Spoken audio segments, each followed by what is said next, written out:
Mate, did we watch a thing this week? Yeah, we did.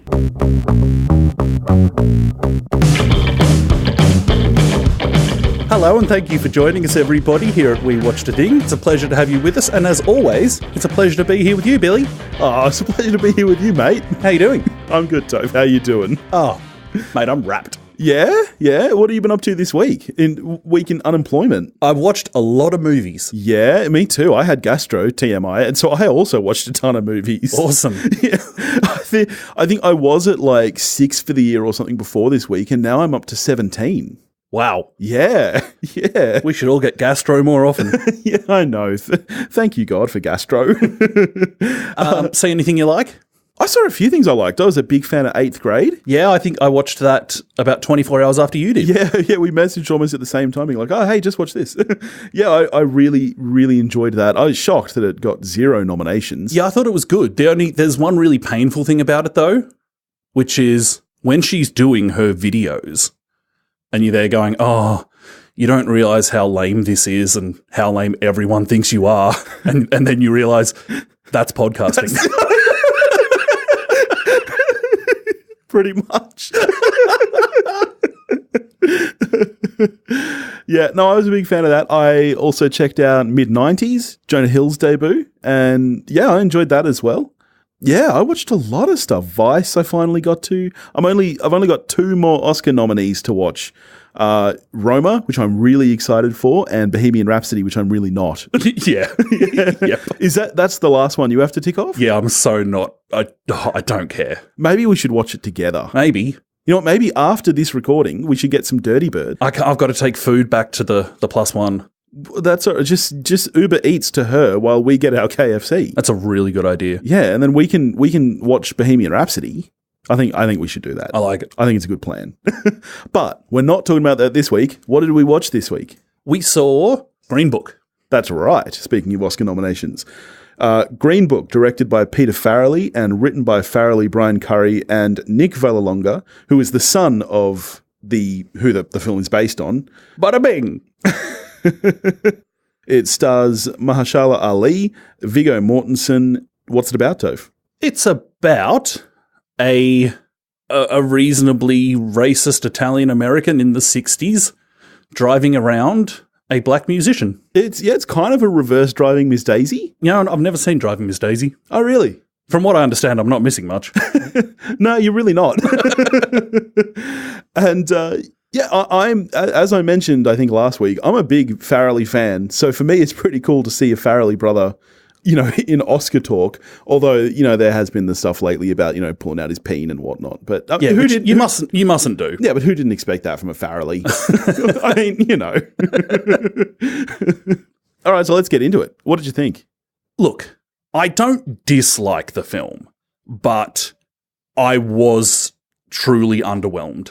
Yeah, okay. I actually very much enjoyed it. I really liked it. I don't think it's the strongest of the nominees. I don't think it really should be a front runner. To me, BlacKkKlansman is probably still the strongest of the 8.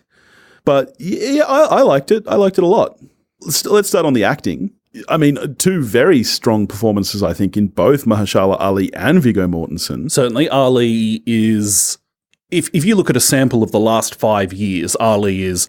I mean, he's one of the form performers in Western films, surely. Absolutely. I finally got around to Moonlight last night. Oh, right. Yeah. Loved it. And it's amazing that he won... I can't believe that there were no other acting nominations for that film because the 3 leads were so strong, all of them, at all age groups. I think it was kind of a problem that there isn't really a lead. There's a lead character, of course. Yes. But that's what you kind of sit there going, well, even if they were nominated, would all 3 of them be up for supporting against each other? Was Teenage? Yeah. Oh, he was fantastic. Goodness. But it's amazing to me that Mahershala Ali won when he's really only in about 15 minutes of the film before his character, he's gone. He's gone. But he was brilliant. And the Green Book was actually the first time I'd seen him.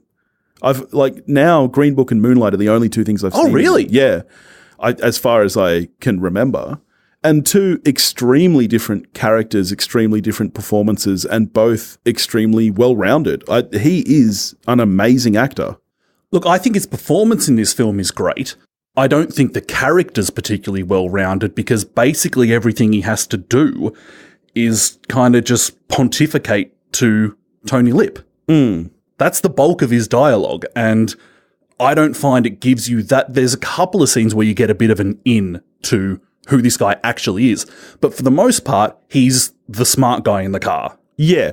And I think a lot of that comes down to the fact that the screenplay is written by Tony's son. Yeah. So there's no denying that Tony is the main character in this film. The film isn't about Don Shirley. The film is about Tony.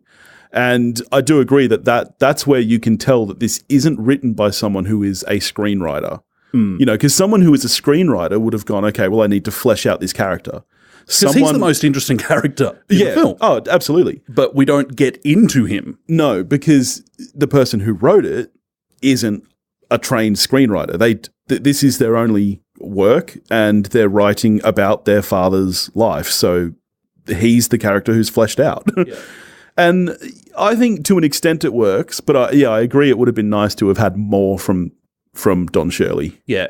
I was wondering, like, from the trailer, I was wondering if Mortensen's kind of shtick, what he's doing, whether it would just become kind of repetitive or grating even. I think it's a really good performance. Yeah, I think so. It's not, I mean, I really rate Mortensen. I really do. I don't think it's as good as some other recent, like Captain Fantastic, I thought he was brilliant in. I don't think it's that good, but as ever, I am just quite taken with Viggo Mortensen on screen. Yes, well, that's the thing. He's just so charming. He's so likable, and even one thing, he is the more fleshed out character. There's still quite a few inconsistencies. At the start of the film, he's supposedly so racist that he will literally throw out a glass that a black person has used. And then, I understand he needs the money, so he accepts the job working for Don Shirley. That's fine. But his transition, I feel like if we'd seen him as more of kind of a casual racist at the start, instead of the I'm going to throw out a glass kind of racist, I think it might have transitioned a bit better. For me, that carries across more than just his character as well. If we just decide to go out of order here, like jumping to the end, when his brother-in-law, in the space of about 15 seconds, goes from how was driving that so-and-so around to, oh, here he is in the apartment, so by all means make room for him at our Christmas dinner. Yeah. That happens in about 15 seconds for no reason. Yeah. They don't go into the Green Book that much, which is interesting that that's what the film is named after. And I would have liked to have seen more of that racism. But you do get your moments like that where it is it's obvious how inherent racism is in these people, and they're not going to change. And I think that's important to show too, rather than just have these characters where, yeah, like you say, 15 seconds later, they're like, yeah, come have dinner with us. Yeah. We're both fans of Linda Cardellini. Oh, I love her. I was so happy when I saw her show up. So was I, because I think she's great. Hooray for Hollywood. She's 20 years younger than Viggo Mortensen. When we were talking about First Man, we said it was refreshing that Claire Foy, it was in the script and in Claire Foy's performance, that it wasn't just that the dutiful wife role. Yeah. This, for me, is some pretty stock standard dutiful wife action. I don't know about that. Why is that you think that? She has nothing to do. I agree that she has nothing to do, but she's not central to the story. The story is set while she's at home and they're out on the road. Yeah. How much more do you want to see from her? Well, it's the screenwriter's mum. Yeah. You'd think he could come up with something. I agree, but what do you want the film to be an extra half hour while we see bits of her struggling at home? Well, I think if you're going to transition so quick in the space of 15 seconds, if someone can change from total racist to sit at my table. Yeah, but she's the person. She was never racist. Exactly. So maybe she could have helped those characters. Yeah, okay. All right. I see where you're coming from. I thought that the little performance she did have in it was great just because, she's... Oh, yeah. None of this is aimed at Cardellini, who, as ever, I really like. Yeah. Yeah. It's more about the writing. For sure. Yeah. Yeah, I can see that, but I was comfortable with the amount that we got from the character just because that's not what the story was. And I would have rather if the film didn't end with that Christmas dinner and that extremely over the top happy ending. I completely agree. You know, just because the rest of the film for me sits quite well. Like I said, like it's not like everyone he meets on the road turns not racist. You know, like we see those struggles. So yeah, to have it kind of end that way and kind of almost take all of that back. Here's a nice bow wrapped up on top. Kind of removes all that sense of conflict from the film itself. Even the conflict I find just a bit black and white. Everyone in the South, according to this film, is a horrible racist. And then as soon as you get north again, like one cop's treated them horribly in the South. Yeah. You get back into the north. Oh no, a cop's pulled us over again. Helps them change a tire. Yeah. It's like, oh, that's pretty nuanced. Yeah. You know, I was actually, because one of the things I didn't know about sundown towns. Yeah, that was news to me. So I was, they're still around. Are you serious? Yeah. At their highest point, there were over 10,000 sundown towns in the state. And they weren't all in the South. There were plenty up north as well, including in New York. I think if I lived in a southern state in America, this film would grate on me. Oh, it's like we're all just completely ignorant racists, apparently. Yeah. Well, I mean, in the 60s in the South, I think there probably was a lot of... I'm sure it was absolutely rampant. Yeah. But I just found it really... There's just no shades of grey about it for me in this film. Yeah. One thing I will say, that the other thing I really loved was the use of music in the film. People have spoken about the music performances, for example, in A Star Is Born. That didn't do as much for me as in this film. That scene when Mahershala Ali is in the bar and he starts playing piano, that was brilliant for me. That was amazing, that use of music. Yeah, I wish there'd been more of it. Same. I wish that we had actually seen more performances. And yeah, for me, it's part of the whole, well, actually, this is the most interesting person. Yeah. Yeah. And really, I wanted more. Yeah, it is interesting when you touch on things like, for example, when you discover that he's gay. And that's really barely touched on. You get that one scene where he gets caught in the YMCA pool, and then it's just completely forgotten about. And I do agree that some more development and fleshing out of, yes, the most interesting character in the film would be great. Who's by no means perfect. Like, dude's got elephant tusks in his study. Yeah. Like, no. Nah, man. How rich would you have to be before you would have part of an animal in your study? Would you ever do like a bear head? I'd have to be John Hammond rich because I'd clone an extinct animal and have that. Would you ever do like a bearskin rug? I carry one of them around with me. I'm fine. That's just your natural body hair. Exactly. I think you're confused. That's okay. That's just my thread count. Yeah. Thread count's a lie? Is that right? Yeah. Yeah. Getting totally off topic here. But so thread count refers to the amounts of thread they can fit per square inch.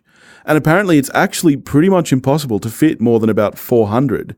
So when people say they have more than that, generally what they're doing is using much smaller thread, which even though you can fit more in there, it frays more easily and it's actually not any better. So the ideal, they reckon, is between 300 and 400. Well, that's a good life lesson. Yeah. I'm glad we got to that. Back to the movie. Speaking of the one character who is more kind of fleshed out in Tony Lip, who, as I said, I still think there's some issues there, like with his turn. I did really enjoy the character, though. I really liked the scenes of him writing letters to his wife. I feel like I really related to him, just in like his stupidity and his hunger levels. Like every time you see him wolfing down some food in the car, I'm like, man, I've been there, buddy. Yeah, dude can put it away. Oh, yeah. He'd definitely do the double drive-through. Yeah, he'd do the double drive-through. Well, you've seen me hoof down a burger in the car. I didn't know you were watching me, but...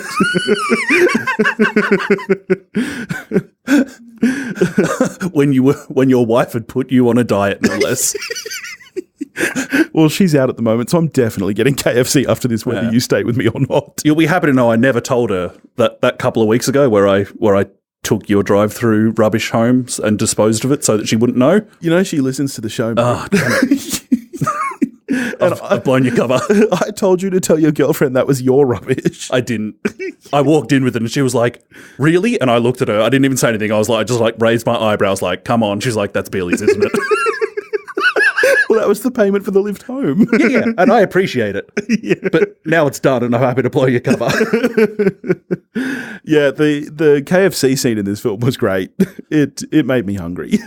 So the best thing about the film for me is that a lot of their back and forth with two people as good as these two actors are is a lot of fun. Yeah, definitely. And it's at times warm, and there are scenes, like you mentioned, the letter writing scenes. Yeah. There's some good stuff there. Yeah, and you do, even though I think there are some issues with the arc, you do genuinely believe that these two people would start to get along the way they do. I think in the way that they converse and the way the two actors pull it off, you do believe their arc, I think. Yeah, it's plausible. Yeah. Whether it happened in real life, according to Well, this is that whole thing is really a he said, she said situation. Oh, it's all over the shop, isn't it? Well, yeah, because as we said, it's written by Tony Lip's son, who claims that, I don't know if you've read that far into it, but he claims that he spoke to Don Shirley and kind of Don Shirley told him what to put in the screenplay, basically. He told him what the story was. And he's kind of saying, oh, well, Don Shirley wasn't that close to his family. And Don Shirley's family is saying, no, this is all rubbish. And so, honestly, I don't think anybody knows the truth.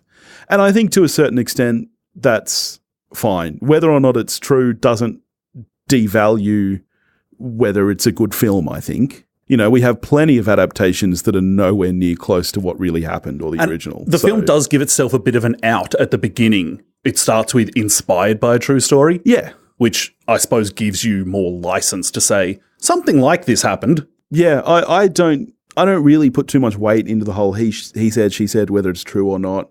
Did it affect your viewing of the film? It's hard to say because I went into the film with a degree of baggage. I don't know if I completely removed myself from it or not. Yeah, see, because I saw all of it before just about all of this controversy came out, back when it was just an Oscar frontrunner.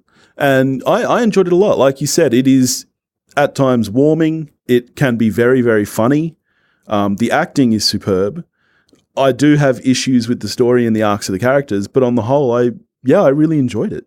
It was my wife's favourite film of the year. I don't know if that's changed because she's since seen a couple more. She went and got to Vice the other night. But yeah, when we first watched it, she said that was my favourite film of the year. The direction I find, I suppose, just uninteresting is like a lot of this film is two people talking. Yes. A lot of it is two people talking in a car. In a car, yeah. Now, when it's just this kind of shot, reverse shot, like there's a lot of that. Yeah. And after a while, because I mean, I even find the events of the tour reasonably repetitive. Yeah, yes. In terms of plot, they go to one place, racist stuff happens. They go to another place, racist stuff happens. Exactly. So I'd have loved it if the camera work had just been a bit more inventive. Yep, I get that. Yeah, I mean, it's, as I mentioned at the start, it's interesting to see a Farrelly doing a film like this, who are known for more, I guess, raunch comedies. Yeah, it's an interesting move for him. And yes, I agree. I don't think he's got those chops as a director just yet. And as far as direction goes, I think the two actors are superb. I'd be curious to see with different actors how good this film would have been, because I think the actors and the chemistry between them is what carries the majority of the film, not the direction, not the screenplay. So all in all, it doesn't sound like either of us are 100% on it. It certainly sounds like I was more positive than you. What are you scoring? Yeah, I'm not that high. I'm a 5 out of 10. Wow, 5. I think this movie's heart is in the right place. But for me, I think it kind of lacks the sophistication to tell the story it wants to tell particularly well. Yeah, I'm okay with that because, as we said, it's from... The film is about Tony Lip, who also lacks that sophistication. So for me, this is kind of like if that person was sat down and told you this story, this is what you'd get. Yeah. Like that's exactly the way I see. Like we saw that when he was writing letters to his wife. And it was like, I loved those scenes because I really did feel like in relation with him, he was like, today I ate a steak. That's the kind of shit I would write to my wife. Don't worry, I'm eating well. I just had a burger. Yeah. Well, 2 burgers. 2 burgers.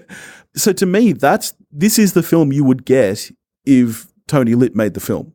And that's exactly what this film is. It's not about Don Shirley. And I guess, it is hard to separate that and think of the film like that because you're right. It would be a better film if it focused more on other characters, if it was harder on things like the racism, if it was in general written better. But to me, this film is kind of this is really just a love letter from this guy to his dad, is the way I see the film.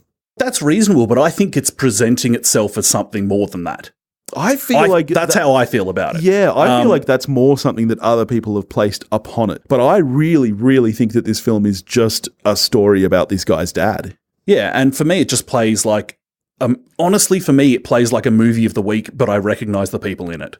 I definitely thought it was above that. Like I said, I really enjoyed the music and the score. I thought the acting was phenomenal. I'm a 7. I don't think it's Best Picture material, and I do think that there are better films from this year that weren't up. Looking at you, Tully, and 8th Grade. You're about to see Can You Ever Forgive Me? I'm about to watch that. Yep. If you're looking for something else to get to this week from last year, Leave No Trace. Yeah. I feel like that movie's just been left behind when it's better than things that are still in the hunt. Yeah, I mean, I never expected it to get a Best Picture nom, but I was shocked, for example, to see John Krasinski not get nominated for A Quiet Place. I thought his direction was outstanding for a debut director in that. But again, it's a horror film that came out in April, so no chance. Not everyone can be Jordan Peele. No. Not everyone can be. Speaking of which, his new film drops in like 2 months. Yeah, I saw the trailer a week or two ago. It looks cool. I haven't seen a trailer yet. Well, it looks cool. Alrighty. So yeah, all in all, I guess it's a recommend from us to understand. A gentle recommendation. Yeah. What are we getting to next week, buddy? Next week we're hitting Netflix again. Velvet Buzzsaw. That's right. Staying Home. Reteaming of Rene Russo, Jake Gyllenhaal, and I've lost the director's name. Yeah, but the same crew from Nightcrawler, yeah. Yeah, which Nightcrawler was good. I really enjoyed that. And of course, both of us have backgrounds working in TV news. I thought you were going to say both of us have backgrounds as total creepers. So I think it hit a little close to home. Dan Gilroy. Writer-director. Yeah, I'm looking forward to that. Netflix is more and more getting bigger titles straight to it. Like, Scorsese's next film is Netflix. Are you serious? Yeah, The Irishman is Netflix. Wow. I didn't know that. Yeah. Hot damn. We should try get a Netflix film. Okay. It could happen. What's it called? Drive-through. Podcasters in cars getting burgers. Yeah. And then the sequel, Double Drive-through. Yeah. Well, that should be fun. I like the look of this film. Yeah, me too. I'm really keen. I'm keen. I also just want to give a special shout out to our Patreons this week because we like them. Yeah, and we are now recording with our new gear, which is exciting.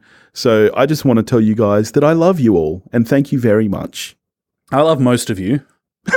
There's that guy from Melbourne. Don't know about him. No, The Crow was great. I'm on board with you, buddy.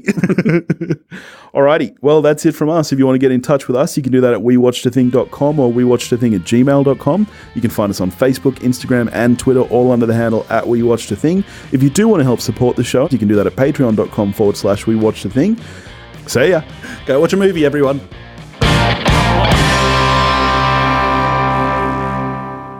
You got to say your name. We've spoken about this. If you were a screenwriter, would you cannot come up with a more natural way for someone's name to come up? Would you have somebody like, hello, I am Tom. What is your name? Is that how it would go? No, but this isn't a screenplay, mate. Okay. Okay. All right. Let's do this more naturally then. Yeah. All right. How are you doing, buddy? I don't know what I'm doing. How do I get you to naturally say your name? Hello, everybody. Welcome to We Watched a Thing. It's Billy and Topher. How you doing, Toph? Felt a little rushed, the intro there. It's like you've said it too many times and now it doesn't matter to you. I really do not give a shit. All right, okay. The absolute best podcast out there with your boys Billy and Topher. How you doing, Toph? We're not the best podcast out there. I feel like I really built us up and then you just smashed us down. Look, you did build us up, but it was built on a lie. All right. It was built on a lie, Billy. Okay, how about you kick us off then? Okay.